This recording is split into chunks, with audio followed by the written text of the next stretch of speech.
आप teen age में हो और आप ओलंपियन हो और वहां गन मेल फंक्शन कर रही है एंड यू लूजिंग दैट आपका जो कीमती समय है, और कोच के साथ फिर पता चला ऐसा हुआ वैसा हुआ, बहुत सी चीजें। I think she was in depression. So, sir, during the Olympics, you were there. You saw all these Olympians.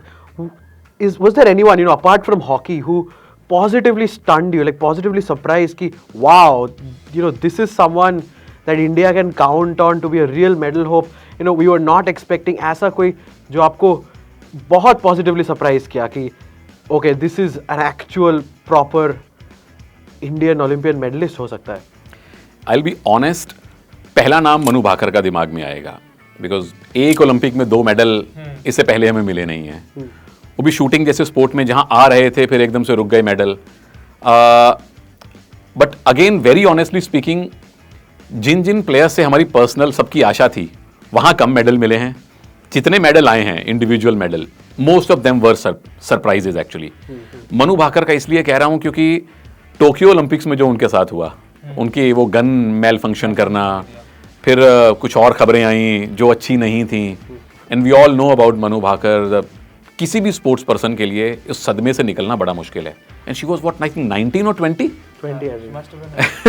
सो आप maybe 18 actually. Maybe younger than that. She's 22 now. So या सो 18, 18, 19 आप टीन एज में हो और आप ओलंपियन हो और वहां गन मेल फंक्शन कर रही है एंड यू लूजिंग दैट आपका जो कीमती समय है, और कोच के साथ फिर पता चला ऐसा हुआ वैसा हुआ, बहुत सी चीजें। I think she was in depression.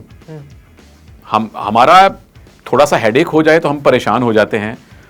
उनके हाथों से ओलंपिक में फाइनल राउंड में क्वालिफाई करने का चांस हाथ से निकल गया था। She is just 19 years old kid who is representing India in the Olympics.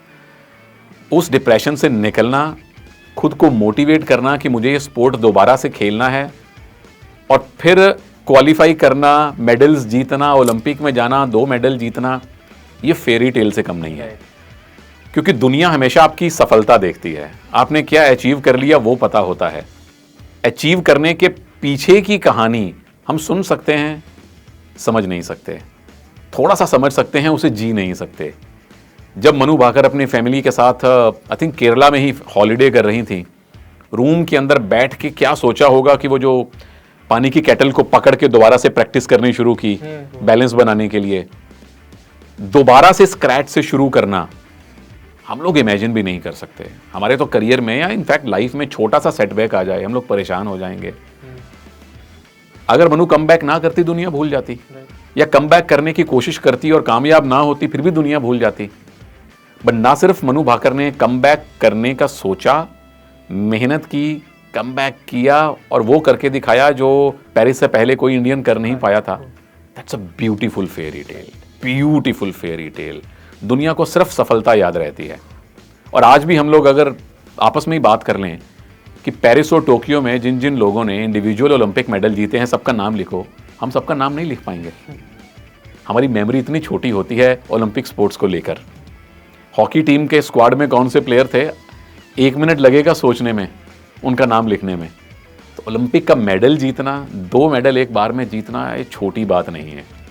So I think Swapnil कुसाले को भी उतना शाबाशी मिलनी चाहिए, अमन सहरावत को भी उतनी शाबाशी मिलनी चाहिए, बट मनु भाकर की शाबाशी इन सारे कारणों की वजह से थोड़ी ज़्यादा हो जाती है।